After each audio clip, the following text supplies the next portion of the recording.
You're listening to Barbell Logic, brought to you by Barbell Logic Online Coaching, where each week we take a systematic walk through strength training and the refining power of voluntary hardship.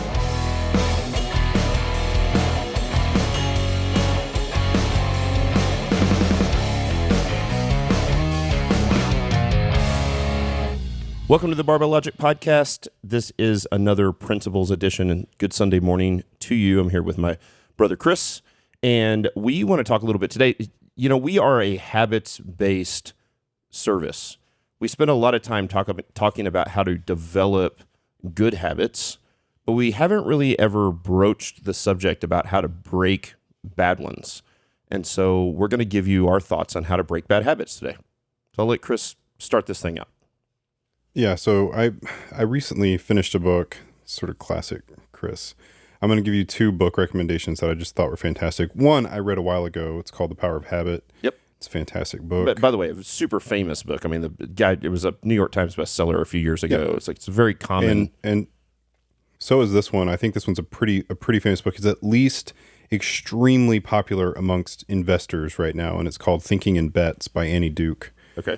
I don't know if you know who she is, but Annie Duke is a World Series of Poker champion. Yep. So, but anyway, what got me thinking about this as I was reading this book about bad habits was I'm like really, really good at following my nutrition guidelines. Like really good, like unnaturally good. Sure.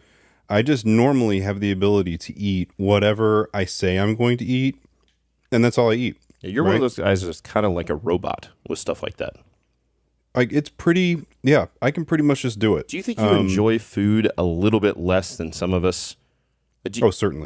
Like for some of us who are kind of what they call super tasters or whatever, like Right. You don't think that's what you've got. You're just like, yeah, it's fine. It's good. But you don't ever take a bite of food and like, holy shit, like this is a life-changing experience. That never Certainly happens. not life-changing. I mean, I can definitely tell the difference between great food, great wine, great whiskey, whatever, and really crappy. Right. But like all the shades in between, I'm pretty much not Got there. it. The one caveat, however, to my fantastic ability to pretty much eat what I'm supposed to eat is nighttime. Right? Nighttime. Whew. All day long, I can follow the prescription to the T. I mean, perfect. I don't miss a single macronutrient by the gram. I mean, I measure everything that goes in my mouth, and I nail it. Right.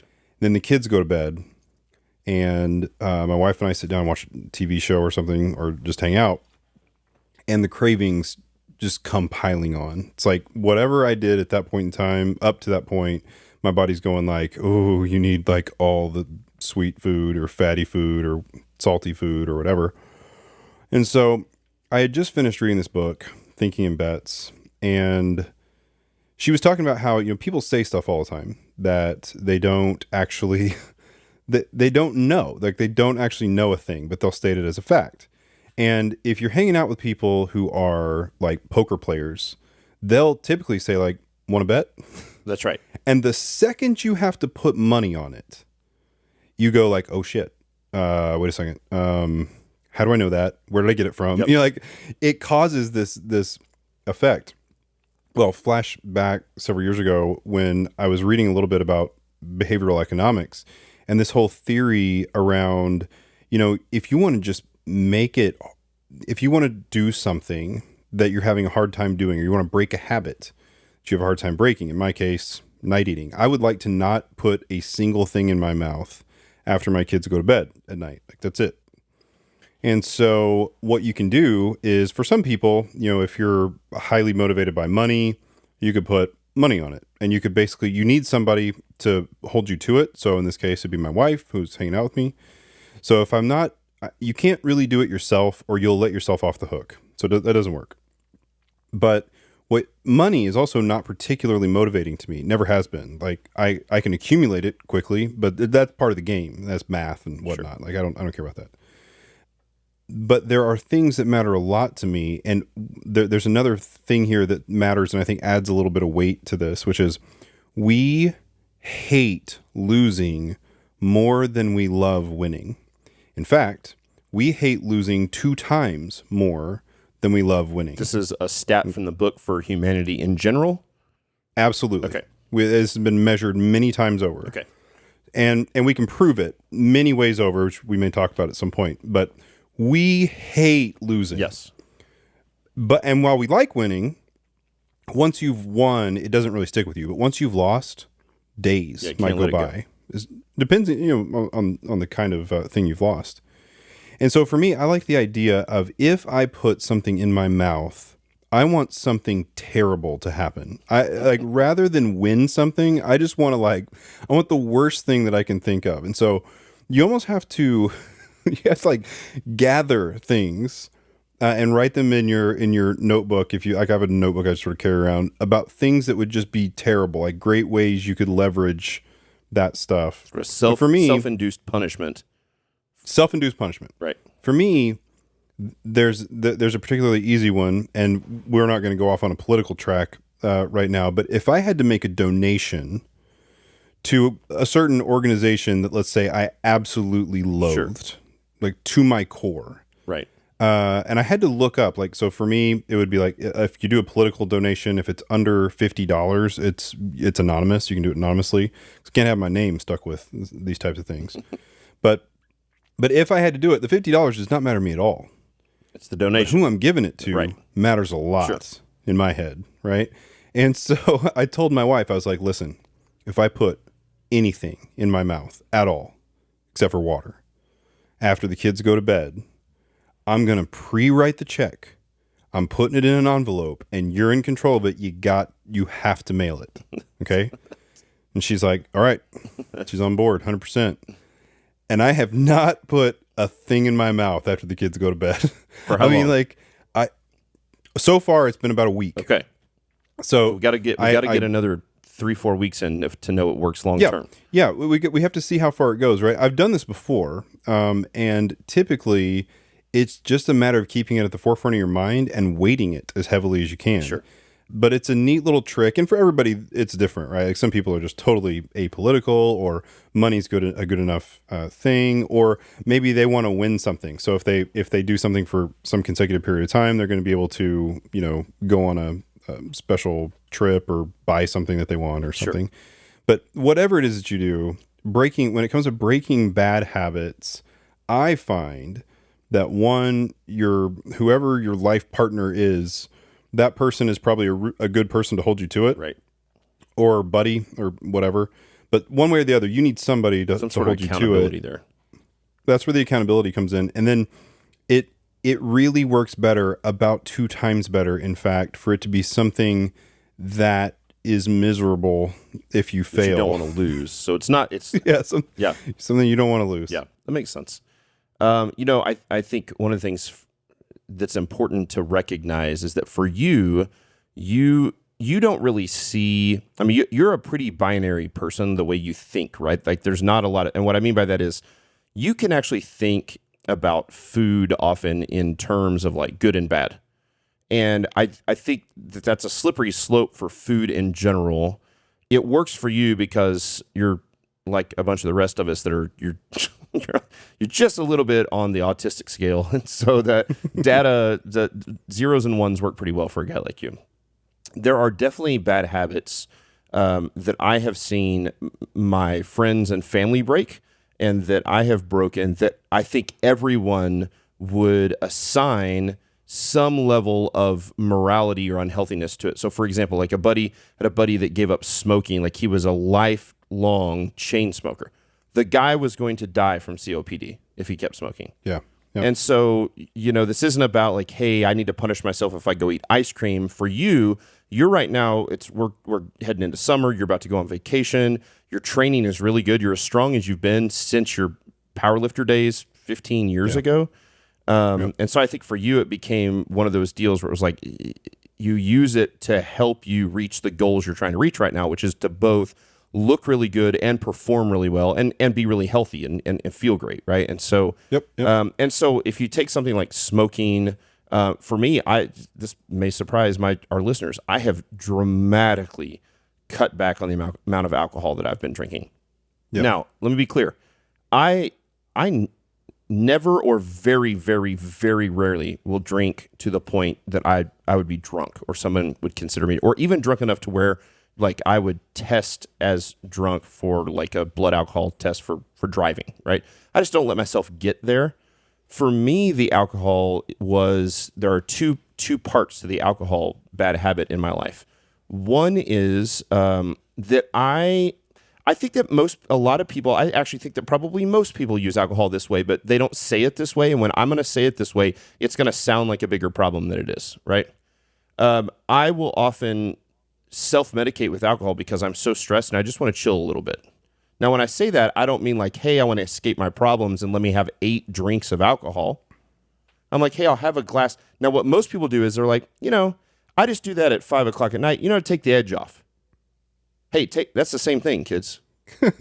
Taking the edge off at 5 o'clock at night, or like ending your workday by going to happy hour for a drink before you go home, that's the same thing. Let's call it what it is, which is we are self-medicating to the point that we are trying to get out of high stress, neurotic work mode and get into relaxed mode. And whether that's, and that doesn't mean that you drink to the point of drunkenness or silliness or where you can't be a good husband or dad. And we're not talking about that. We're not frat boys that are drinking until we throw up and get alcohol poisoning. That's stupid, right? As a matter of fact, I bet it's been 20 years since I had enough alcohol to make me sick. But it's not a great habit to be in, to be like, hey, like I don't have prescription medication for anxiety or anything like that. And so I don't have something like that, which I also think is, for some people, is completely necessary. And for some people, it can also be a crutch. And so for me, if I'm not careful, alcohol could be a crutch that way. And if that's the case, it is not healthy. 2, the amount of alcohol that I could drink or would drink over the course of the day as early as I get up. Like I might have my first drink at 11 in the morning. Like I'm more of a day drinker. Like I just, have a glass every few hours. There are lots of days I would look back and be like, wow, I had 5 or 6 drinks today, one every 2 to 2.5 hours. So the one that I drank before had completely digested and processed and pretty much out of my system before the next one came in. So they weren't compounding the alcohol effects. They were compounding the caloric effects. And then you blink and you're like, oh, I had 1,500 calories in alcohol today. It makes you fat and unhealthy. And so for me, now here's the interesting thing for me. My bad habits almost always must be replaced with good habits. So for me, and what I hear you describe, I will almost always start my process of breaking bad habits in the same way that you did it. It is a form of white knuckle discipline, a combination of both punishment and reward. But what I have found in my life and in the lives of most of my clients is that is long-term unsustainable if it doesn't turn into a habit within about 2 to 3 weeks. Now, 2 to 3 weeks in, if you're just like, man, I've taught my body. So here's another great example. If you've ever done intermittent fasting and you haven't eaten anything in the mornings, right? So you're basically intermittent fasting. You're just doing it at nighttime right now. You eat. I did intermittent fasting for years. That's right. But like long fasting. For anybody that knows, the first 2 weeks that you do that, 9:30 in the morning, your stomach is making noises. It is growling like crazy, right? Yep. And you're like, I just want to eat. But what's weird is that once your body gets used to it, and you don't eat till noon or whatever, then all of a sudden you don't even get hungry in the mornings, right? And so my guess is that your goal in breaking this bad habit of and again, it's not that food is bad or that eating after 7 p.m. is bad. Is that for you would often get 50% of your calories in the day in post 7 p.m. snacking, which then had a trickle-down effect onto health and performance and aesthetics and all those things that you're trying to improve. Essentially, yes, that's the idea. There's a whole set of things there, but essentially, if you're going to try and get your body in summer shape, which I'm ashamed to say those words, by the way. I get it. But it is what it is, right? I'm just going to admit it. I'm going to admit it right now. I'm just vain enough to care. Is there anybody actually, if you were honest, that's listening to the show that really literally doesn't care if you were going to a beach vacation, if you're going to go to on a vacation with your family to a resort, to a beach where you're going to be half naked, do you really not care at all how you look? Come on. Everybody actually cares about how they look, right? So I don't think there's anything I wrong certainly with that. do. I certainly do as well. And it's that game is a game of precision when it comes to calories. So it doesn't even have to be, 50% of the calories. It can be going over by enough on a regular basis. Really what it is it's like a compounding effect, because if every night you've trained yourself that, okay, kids are in bed, we get to watch a show, and your body just immediately goes into that mode of like, ooh, I need something salty and delicious to eat, right? Then, that night, probably not that big a deal, but every night for a matter of weeks starts becoming a big deal. And so that's definitely a big part of it. Also, part of what led me to really clean up my nutrition over the course of the last, call it, 4 or 5 weeks, I guess it's been longer than that we've been working on it, several months, is the training as well. So this is part of Power of Habit. They talk about these virtuous cycles of habit. So, I've been training a lot, and I've been getting substantially stronger, definitely as strong as I've been throughout my entire 30s at this point. Like I've not been this strong since I was a powerlifter. And I thought, sweet, like what's next? How do I improve on this, right? And so it was kind of a nutrition deal for me as well. Look good and have good, which I think is perfectly fine. Yeah. I also like that your punishment, your quote unquote punishment for you, is completely unrelated to eating after 7, which I also think is really important. I think a really unhealthy cycle to get in is if you're like, well, if I eat after 7, then I have to do an hour of cardio at 9 p.m. to burn off those calories. That's a terrible idea. That's how you end up with eating disorders, right? Like that's a bad relationship. It's terrible for sleep. It's just a bad relationship with food in general, right? So we don't punish ourselves in the same realm. What you're doing is you're setting up a system. This is what I think is going on. I think you're setting up a system of reward and punishment for yourself that's essentially discipline over motivation in the short term until motivation outpaces the discipline, and eventually you're motivated to actually do the thing and actually have the bad habit broken, right? Yeah. And that's kind of what happened to me with alcohol. I got to the point where I was like, there's really nothing good that comes from this outside of 1 or 2 drinks a day with my wife, again, I don't need to really almost ever have a drink by myself. Like there's no reason to sit at my desk and have a drink. Like that's not, So if I want to enjoy a glass of champagne with my wife, like there's value in that. I get value out of that. Yeah. But if I look back over the day and I go, I've had 6 drinks today, every 2.5 hours I had a drink, never even felt the alcohol, but let me tell you what, I feel the calories, right? Especially if you do that day in and day out. And so I created a system of discipline, like, okay, I have to be disciplined to break this habit. And then eventually you're motivated enough to where it becomes a habit. Like, remember when we first broke, the very first bad habit we ever broke? You know where I'm going with this? Soda. Not at the moment. Oh, yeah. We were massive soda junkies, man. And you figured it out early on that with soda, you're actually addicted to 2 things, not one thing. That's right. You're addicted to caffeine and you're addicted to sugar. And so I got to give props to my psychology professor for that one. I walked in daily with a, whatever they were, 20-ounce bottle of Mountain Dew in college. And at one point, I think I told him, I was like, man, I got to break this habit. This is no good. I'm drinking one basically in every class. Right. It was terrible. And he goes, well, you should know this. Probably need to kick the sugar before you kick the caffeine. That's right. Because what you're really addicted to is the sugar. That's the worst one. Yeah. So what you did is you went and got caffeine pills, caffeine supplements, and supplemented with caffeine so you didn't get the withdrawal caffeine headaches, and you kicked the sugar, and then you kicked the caffeine.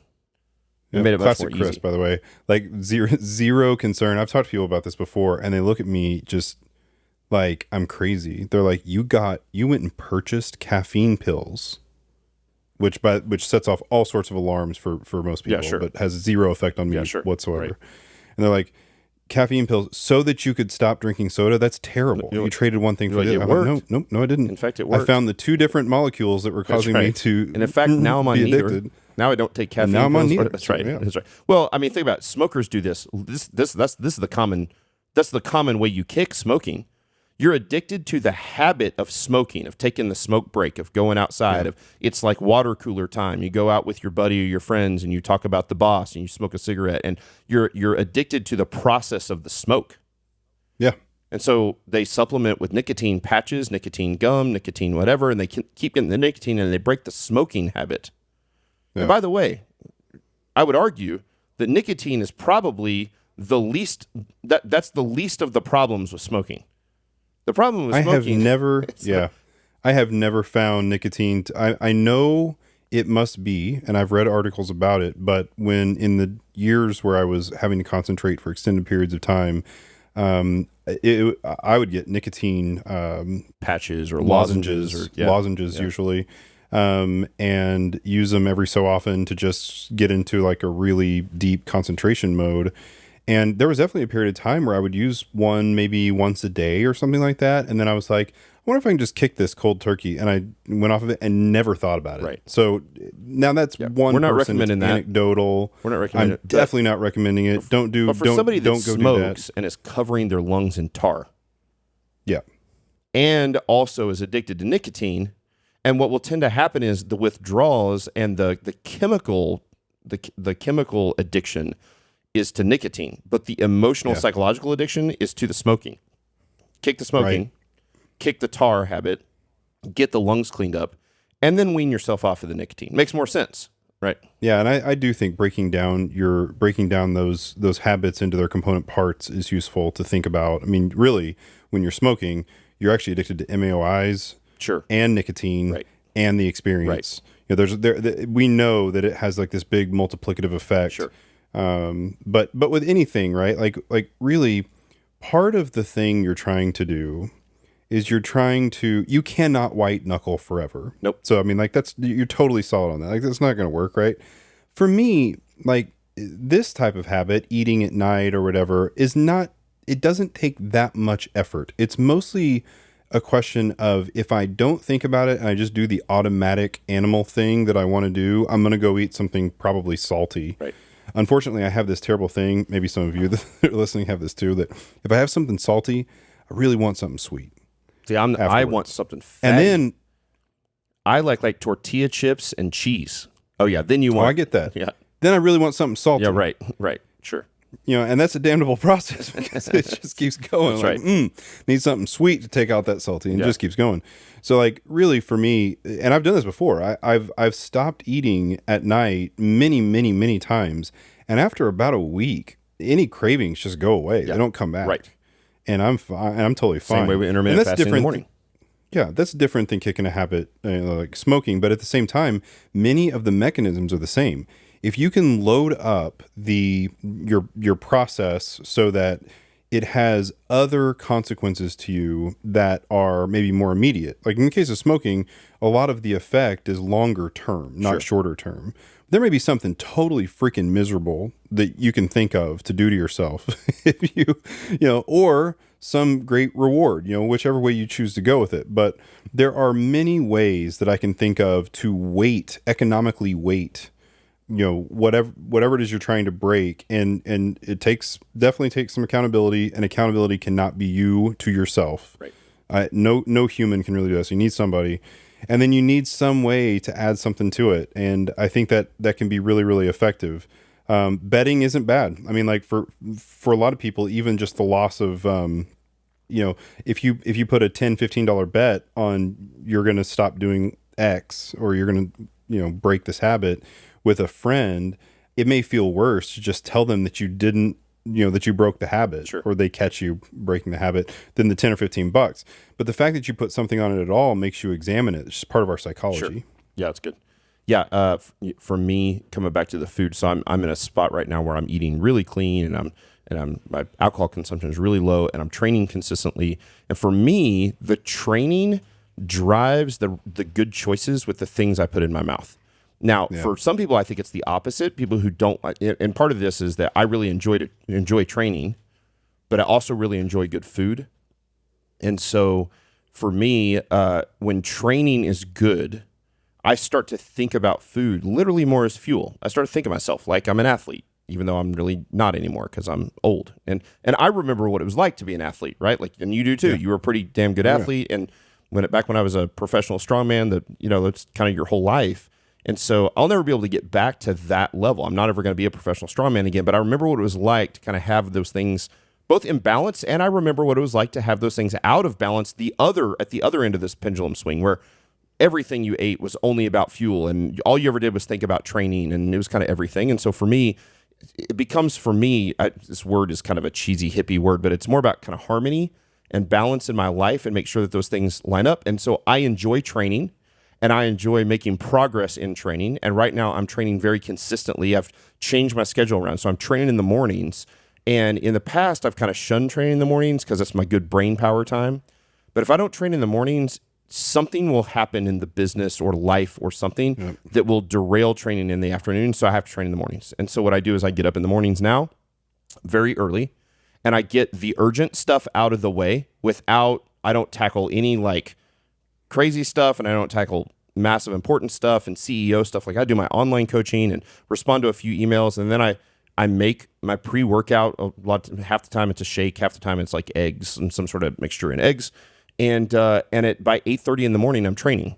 So I get my urgent stuff done pre-8:30, train at 8:30. I'm done training by 9:30, and then I can go back and sit down and do kind of CEO stuff. Well, what's weird is now that has become a scheduled habit, I really like it. I feel more balanced. And oh, by the way, now at 10:30 in the morning, 11:30 in the morning, 12:30 in the afternoon, I don't want a glass of whiskey because I'm like, it's going to hurt my gains. Maybe it won't. Yeah. But it feels that way to me. It feels like, you got the endorphins. That's right. Here's the thing. Like, think of all the other benefits. Like, we know that your brain works far better after exercise than it does. That's right. Without it. And so you end up having, you have better attitude. You're in a better emotional place. So it's easier not to like go get that drink or whatever. So, I mean, so it's one of those wonderful examples that they talk about in the Power of Habit that they talk about. That's just a virtuous cycle. Yep. Getting out and working out at all typically creates a virtuous cycle for nutrition, emotional health, relationships. It's fascinating what all it does. Yeah, that's right. So one of the best takeaways I think from this for people, and also something that I think is very motivating, are these habit-based books. My two favorites. So we both mentioned The Power of Habit, right, which was done by Charles Duhigg, I think is his last name. Yeah, I think so. Yeah. The Power of Habit: Why We Do What We Do in Life and Business. That's a great book to read. It's also a great Audible book. I've read it a couple times, and it's written in narrative format. It's easy to read, and so it's one of those books that those narrative format, easy to read books are also make really good Audible books. The other one that came out a couple years ago that I really like is called Atomic Habits, and that's by James Clear, an easy and proven way to build good habits and break bad ones. And they really are super similar, but they're worth reading both. And I love it when you're trying to build a new habit or break a bad habit. These are great books to be reading in the process. Like if I were a smoker and we're trying to break the habit of smoking, I would be breaking the habit of smoking while reading these books or while listening to these books. Listen to them while you work out. And reading or listening to them again, right? Yeah, they're great. Even if you've read them before, read them again. They're motivating. That's exactly right. They're very motivating. So that's a great place to start. And then, again, we're always talking about sort of taking an honest, reflective look at what's going on in your life. Think about where those habits are, those bad habits that need to be broken. Don't be judgmental on yourself about little bitty things that don't really like it. You've got to be able to have enough self-actualization and self-honesty to go like, hey, it's actually okay to go get Andy's frozen custard every once in a while. There's don't punish yourself for that. But if you look at it and say, you know what, I'm a chronic smoker. I am a chronic overeater. I am a chronic overdrinker. I self-medicate with X, Y, and Z. I get angry and lash out at people that I actually shouldn't be angry about. I'm angry about other things. Like there are so many of those things that we would all agree are like that's a bad habit that we need to work on, and figuring out a short-term way to be disciplined, and then allow my experiences is that motivation and emotions and feelings follow action. So when you take action via disciplined steps for a short period of time, we're talking about 2-3 weeks, a month at the most, what you'll almost always find is that the feelings and the emotions and the motivation will follow soon, and it won't feel like discipline anymore. It'll feel like motivation. And then you'll be motivated to do the thing. It's the truest thing ever. I mean, like, I've done this for so many years, and for me, I'm a little more like a robot, and I recognize this is a little easier for me to do.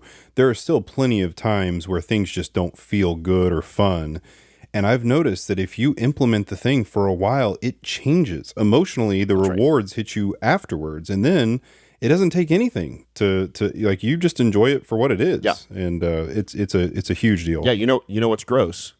Soda's gross now. So it's weird how like you can go back and think like, man, I used to be addicted to this thing. I drink a 2 liter of Pepsi every day, or 2 liter of Coke. I want about 2 gulps of soda per year. 1 gulp every 6 months. And my kids will order something, like we'll go to a restaurant or something. Maybe one of them orders a root beer or something. Like, you know what? Let me have a sip of that root beer. And I have a sip of the root beer, and I'm like, it's good. Whew, that's sweet. Too sweet. Not interested. We were on that road trip that our family took together to go to Telluride a few years ago, and I was driving from Springfield to Telluride with the kids, and it was like 3 or 4 day trip or whatever. And those long trips sort of are trigger, which they talk about in Power of Habit. They're a trigger for me for soda, specifically Mountain Dew. And I was like, you know what? I'm gonna be kind of sleepy if I don't have some caffeine or whatever. I'm gonna grab Mountain Dew. Got a Mountain Dew, and I'm not kidding. I drank 2 drinks of that thing. And I went at the next gas station, I threw it away. I was like, this is gross. This stuff is disgusting. Yeah. And it's not, if you drink it all the time, it's amazing. It's like hitting all your brain chemicals. But it is fascinating how you can see those things clearer once you get some distance from them. That's right. Awesome, man. It's a good show. Thank you guys for listening to another Principles episode. Again, this is about how we build good habits and break bad habits. And we talk every Sunday, just principles that kind of led our life. Different personalities are on. It's usually Chris and I, but occasionally, as you've heard, we've had Nikki, Andrew, Scott. We've our personalities in Barbell Logic and in the family are important. There are good things to learn from, and so this is just kind of a fun series we've been doing on Sundays. Hope you enjoy it. If you do, give us a 5-star review at iTunes or anywhere that you listen to the podcast. You can find us anywhere. Of course, you're listening right now, so you found us. But for your friends and family, you can share us on iTunes or Stitcher or Overcast or Spotify, who, again, we're still working on that $100 million deal like they did with Joe Rogan. But no news there currently. And so thanks for listening, and we'll see you tomorrow morning.